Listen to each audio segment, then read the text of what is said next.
week for Team 50 with Oklahoma and Kentucky, both coming into Oxford at home. Uh, February is a crucial month.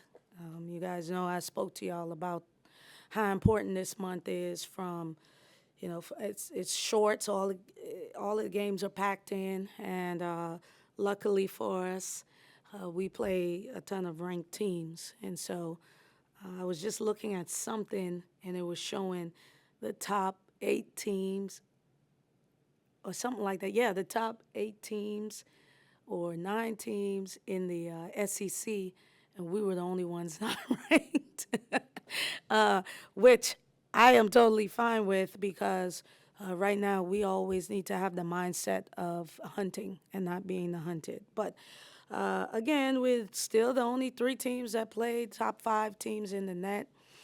Uh, you know, our net is in 11 today, so still high.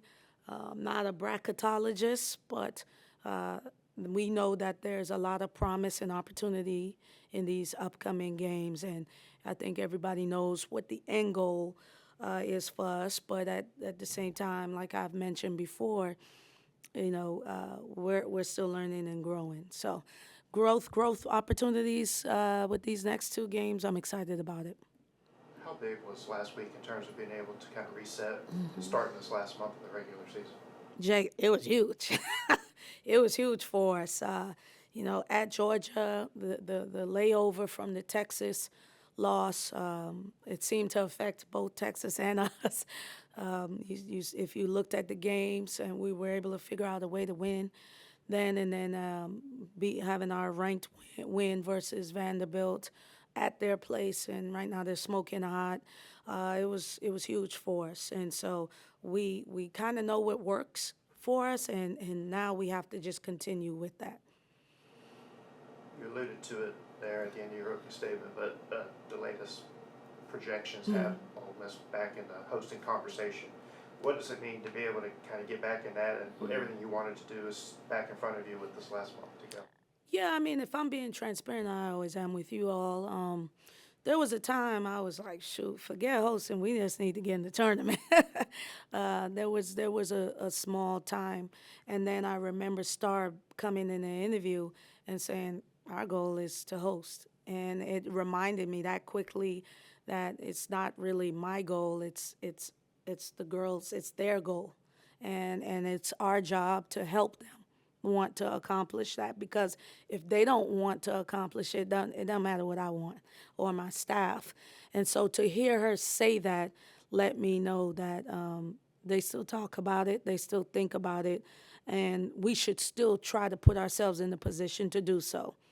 I'm not going to put our season on whether we host or not. I'm not going to allow that to be the deciding factor if we did a good job or not. For me, the victory is in 4 back-to-back NCAA tournaments, which there are only now 6 schools in the league that can say that that has happened. Well, not even. We have to see, but so far it's 6 that have 3 back-to-back, and we're one of them. And so that is the first and foremost goal. But here we are. We have an opportunity. 2 more ranked teams, a Oklahoma team that we're no stranger to. Intentionally, I signed to do a home and home with them so that we can both get a taste of what the league was going to be like with them coming in. And so both of us have familiarity, and it's going to be a great opportunity for us. And then a Kentucky team with a new coach, playing more so of an ACC style of basketball. And so that'll be a clash of conferences, if you ask me, from a stylistic approach, schematics. But it's at home, and usually you prefer that, So hopefully we can take advantage of it. You mentioned the shorter month, and I'm not sure what week it is, but there's like a week where you guys have like 3 games. Yeah. Do I think it starts next week. Is it Yeah, next week. Do you have to switch the way you guys practice? How does this month look different than maybe other months? Yeah, it's crazy. I just came out of coaches meeting. That's why I was a little late. But I said we're not going more than 90 minutes now. So this is the players' most favorite time of the year because they know they are in and out. We'll probably spend more time in film than we will on the floor. And then it's just a lot of challenges during this time of the season. You got weather changing, you got sicknesses, the whole nine. It's Valentine's, so then you got my hopeless romantics. You got a little bit of everything in the month packed in in February. So you have to manage the team, and we are who we are. We're gonna play how we're gonna play. Our teams are always going to be prepared. I told you all before, like I think I have one of the best staffs, or at least a staff that I feel can take us as far as we can. And from a game plan perspective, I hadn't felt like we were ever off except for one game, and that's Alabama. And I would take the blame for that, just as far as our game plan on how we decided to guard them. But other than that, we're going to be prepared. So it's all about making sure that our players feel good and they're healthy, and they understand what we want to accomplish game by game.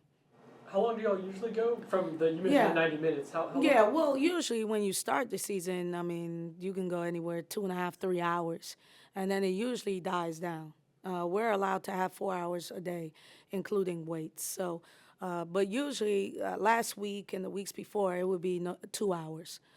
So now it's 90 minutes, and it will get shorter. Like next week, we play 3 games. All right, so then it's not even 90 minutes. It's like, come in. This is the game plan. This is what we want to do offensively and defensively. Okay, get free throws up. Let's get treatment and make sure that you feel good. So we're really at the back end of things, and our team it's good for me because I don't get to if you lose a game, I don't get to wallow in it. You have to move on. If you win a game, you don't get to wallow in it. You kind of just have to, handle the situation, what's in front of you, and then move on. Asked you after the game, but getting a chance to watch film, Mm-hmm. how did you feel your team did with Sierra out of the lineup after she's been a big part Yeah. of it throughout the season? Well, yeah, a couple things. First of all, Sierra is a big part. But, I thought it was interesting when I was listening to the TV copy and they said Sierra's our leading scorer. I didn't even realize she was our leading scorer because if you look at the leading scorers every game, it's been someone else. Maddie 30, Toddy 25, KK 20, Star, so it's been, so I guess from a numbers standpoint, she is our leading scorer, or was. I hadn't looked at the updated statistics, but for us, Maddie's the leader of the team. At the end of the day, so Sierra is very important to what we do, but we have people that can step up and has been in a lot of tight situations, and the two with the most experience is Madison Scott and Kennedy Todd Williams. They know the SEC. KK knows Oklahoma. She played against them last year, so she had at least, and she played against them at Florida in the Jordan game. So she's familiar with them, but the rest is kind of brand new. So as long as we have those, Maddie and Kennedy, from a leadership standpoint, we're pretty much good.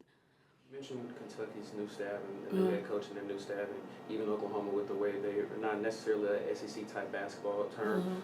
How do you kind of process and prepare for these games maybe differently than you would for a regular SEC team? And as well, how do you maybe look at them compared to when you're getting ready to play for March Madness compared to teams that you're probably not going to play in the SEC?